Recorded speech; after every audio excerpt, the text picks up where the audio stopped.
प्यारे दोस्तों, हमारे मुल्क में हमारे जितने भी हीरोज़ रहे हैं, उनको हमेशा हमने कुछ खराज तहसीन पेश करने के लिए बड़ा कोई इंतज़ाम किया है। तो इस दफ़ा भी हमने ज़बरदस्त, सबसे बड़े हमारे हीरो हैं क्रिकेट के वसीम अकरम, उनके लिए एक स्टैचू बनाया गया। पता नहीं पहले से बना हुआ था कि अभी बनाया है। हैदराबाद क्रिकेट स्टेडियम के बाहर ये स्टैचू लगाया हुआ है। पहले तो आप स्टैचू को ज़रा ना एक दफ़ा नज़रें भर के सांस रोक के एक दफ़ा देख लें।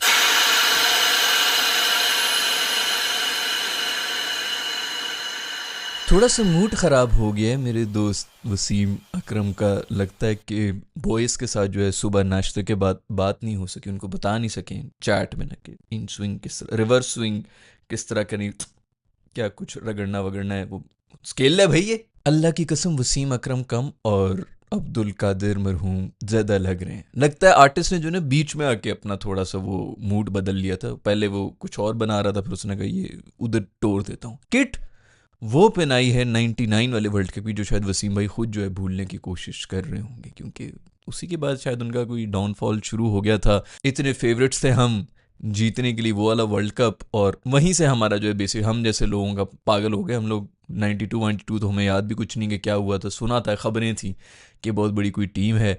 99 में थोड़ा सा होश संभाला था कि ओह अच्छा, ये हमारे ये फास्ट बॉलर वसीम, वकार, शोएब, ये सारे जो हमारे बेहतरीन टीम है और फेवरेट भी थे हम।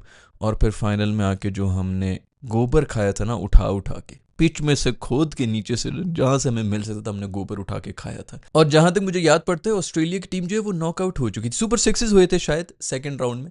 ऑस्ट्रेलिया की टीम को फाइनल तक जाने के लिए सारे मैचेस जीत रहे थे, इतने कम उनके पॉइंट से इतनी बुरी हालत बने, और वो सारे जीत के फाइनल भी जीत के चले गए। लगातार मेरे हमें कुछ 6 या 7 मैचेस वो जीते, और फिर उसके बाद से उनका डाउनफॉल नहीं हुआ। वो फिर अगले 10 साल जब हमें क्रिकेट का शौक हुआ, हमने देखना शुरू किया, तो ऑस्ट्रेलिया को ही देखते रहे कि भाई ऑस्ट्रेलिया आता है, हर टूर्नामेंट जीत जाता है। कंपटीशन इस चीज़ का होता है कि भाई फाइनल में ऑस्ट्रेलिया के खिलाफ खेलेगा कौन। खैर, ये वसीम अकरम है, ये अब्दुल कादिर हैं, ये तो आर्टिस्ट बेहतर बता सकते हैं। लगता है बीच रास्ते में आके ना उन्होंने मूड बदला है। वो इंडियन एक सुपर हीरो है जो आजकल बेचारा बिल्कुल ही जो है मेरे ख्याल में थोड़ा अपना दिमागी संतुलन खो बैठा है। शक्तिमान वो लग रहा है। ये सुना है वो अभी तक शक्तिमान में ही जिंदा है, दे नहीं रहे। पता नहीं, रणवीर सिंह साहब ने उनकी रिक्वेस्ट की कि please, I beg you, please मुझे बनने दो शक्तिमान। उसने कहा गेट आउट, मुझ में किस चीज की कमी है, मैं खुद आऊंगा शक्तिमान। शक्तिमान ये है, शक्तिमान वो है, पता नहीं क्या, थोड़ा ज्यादा सीरियस ले गए।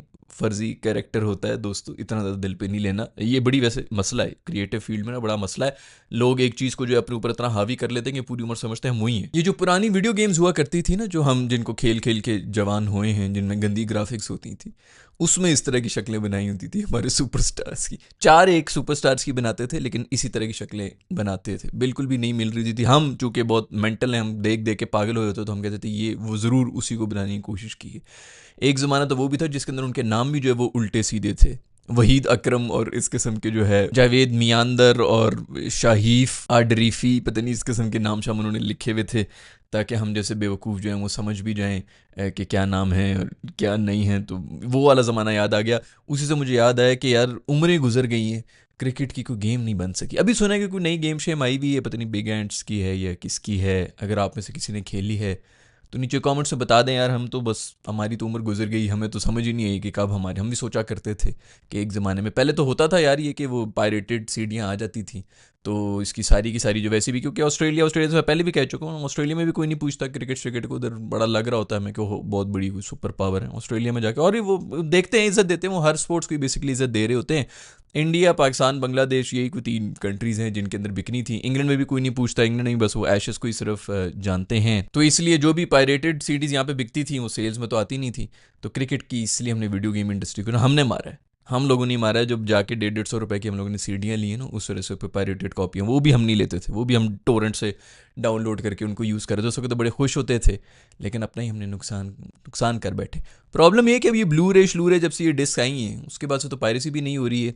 अब तो यार कोई जाके इनको बोल दे भाई कि कोई क्रिकेट की वीडियो गेम ही बना दो, ई स्पोर्ट्स वगैरह वालों को बोल दो, नोबडी इज़ इंटरेस्टेड। पुराने वाले जितने भी जो नंबर्स हैं उन्हीं के ऊपर वो कर रहे हैं। इंडिया, पाकिस्तान, बांग्लादेश, अफगानिस्तान भी अब आ गया है, अच्छी खासी आपकी यार ये यही पॉपुलेशन मिलकर अच्छी खासी बन जाती है। एक काम की क्यों क्रिकेट की वीडियो गेम ही बना दो यार। मैं तो बस वो फ़ोन के अंदर वो स्टिक क्रिकेट डाली हुई थी, उसी पर खुश था, उसी में ही मज़ा आ रहा था, तो छक्के छक्के अच्छे टाइम करके अगर मार लें तो। खैर बात वापस आते हैं स्टैचू के ऊपर। भाई को थोड़े ज़्यादा ही नाराज़ लग रहे हैं इस स्टैचू के अंदर। मुझे तो ये समझ नहीं आ रहा कि उल्टे हाथ से तो बॉलिंग कर रही है, ये सीधा हाथ क्या करने की कोशिश कर रहा है। पाकिस्तानी पॉलिटिशियन एक है, गालिबन उनका नाम है शाह महमूद कुरैशी, वो लग रहे हैं मुझे। खैर भाई आर्ट की कदर करनी चाहिए, जिस आर्टिस्ट ने भी ये बनाया है उनको हम खराज तहसीन पेश करते हैं, वसीम भाई को भी खराज तहसीन पेश करते हैं। लेकिन आर्टिस्टों के वो सेंसिटिव होते हैं, तो बहुत अच्छा काम किए दोस्त, बहुत अच्छा काम किया। मेरा मत बना देना कहीं गलती से यार स्टैचू। खैर वो कोई और भी कोई खबरें आ रही थी पिछले दिनों, किसी ने मेरे से शेयर किया हुआ था कि वो जो हमारी कमेटी है ना, कोई सिलेक्शन कमेटी है, जो भी कमेटी हैं, पता नहीं कौन सी कमेटियाँ खा के भागने वाली आंटियाँ, क्या क्या कमेटी हमने बनाई हुई है। तो हमने एक कमेटी बनाई हुई जिसके अंदर पता नहीं अंपायर्स भी हैं, डेटा एनालिस्ट भी हैं, एवरेज एक्स क्रिकेटर्स भी हैं, तकरीबन कोई 1300 लोगों की एक कमेटी हमने बनाई हुई है जो कि सारे लोगों को सेलेक्ट करते हैं, हमारी selection committee. Yes, selection committee.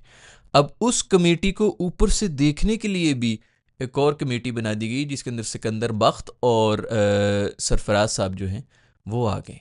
मतलब एक तो कमेटी है जो ऊपर से देख रही है, एक उसको भी ऊपर से देखने के लिए एक और रख लिए, नहीं तो ये ख़त्म कहाँ होगा। अब ये जो दो बंदों की कमेटी आपने बनाई है जो ऊपर से उनको देख रही है, इनके ऊपर भी तो कोई एक दो बंदे की कमेटी होनी चाहिए जो इनको भी देख रहे हो। हर एक के ऊपर ये ऊपर ऊपर जाते जाते ना फिर ऊपर वाले तक पहुंच जाते हैं। यही तो ये इस्लाम की रूह ही यही है भाई, ये हमें अल्लाह से कनेक्ट करने के लिए जो नहीं ये सारी ये इस तरह लैडर्स बनाई जा रही हैं, ऊपर तक जा रहे हैं। कोई हाल नहीं यार वैसे। और ये दोनों जो हैं ये कराची के हैं, तो मोस्ट ऑफली ये अब ये मेक श्योर करेंगे कि नीचे जो है सारे पंजाबी जमा हो गए हैं, तो ये लाहौर वाले कराची वालों को नहीं आने दे रहे, कराची वाले पठानों को नहीं आने दे रहे, पता नहीं हर एक का यही है, हर जगह पे यही हो रहा है। मतलब पंजाबियों में भी आगे नस्लें बनी होंगी मोस्ट प्रॉब्ली, पठानों में भी नस्लें बनी हुई हैं जिनके अंदर ये कुछ को वो नकली पठान कहते हैं, ये सही पठान नहीं है, वो असली पठान है, ये खालिस पठान है, ये काला पठान है, इस किस्म की इनमें भी ये चल रहे होते हैं। कराची में भी अल्हम्दुलिल्लाह Muhajir community, Sindhi community, Urdu speaking, फलाना स्पीकिंग, पारसी, ये वो पता नहीं इस तरह उधर भी माशाल्लाह जो है काफ़ी ज़्यादा कम्युनिटीज़ बनी हुई हैं।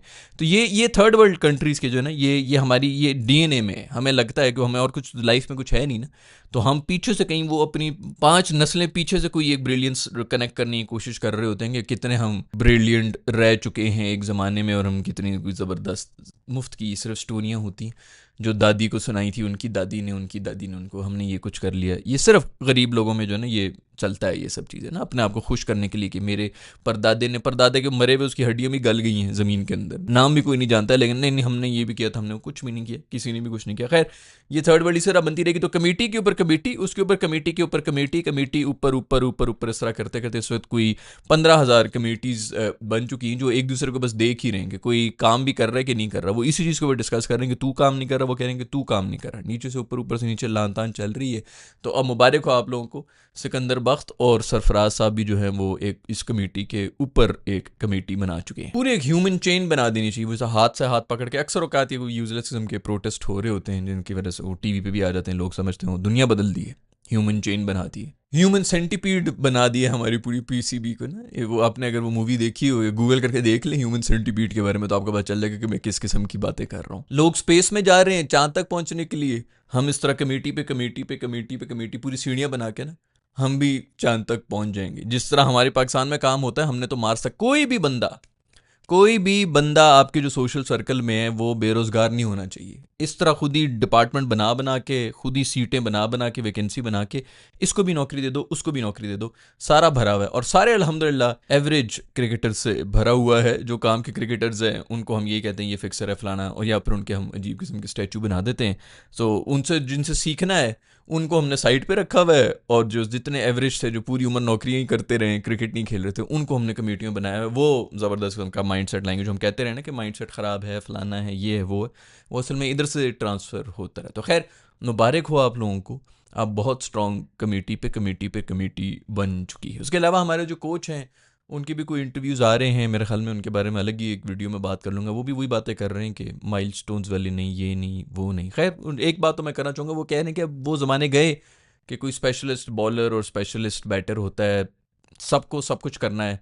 मैं तो इस चीज़ से यार वैसे बिल्कुल एग्री नहीं करता। हाँ ठीक है, T20I के अंदर चाहिए होते हैं 3-4 ऑलराउंडर्स भी होने चाहिए, लेकिन स्पेशलिस्ट बॉलर और स्पेशलिस्ट बैटर का होना, ओए ये बात करते करते मुझे ख्याल है कि ये ज़रूर इनके दिमाग में मेरे दोस्त शेडी नहीं डाला होगा कि सर ये इस तरह नहीं होता, अब क्रिकेट बदल गई है, अब आपको ऐसे बंदे चाहिए जो बैटिंग भी कर सकें। अब बैटिंग ऑलराउंडर या बॉलिंग ऑलराउंडर नहीं होता, बस जो जिस दिन चल जाए वो वाला ऑलराउंडर होता है, कोई स्पेशलिस्ट वो नहीं होता। तो वो भी दोनों करने आते हो और फील्डिंग भी करनी आती हो। ये उसने, ओ भाई, ये उसी ने घोल के इसको पिलाया हुआ है अपनी सीट पक्की करने के वास्ते। खैर, अगर तो वो ये घोल के पिला रहे हैं तो ठीक है भाई, हर कोई अपनी जो है नौकरी बचा रहा है।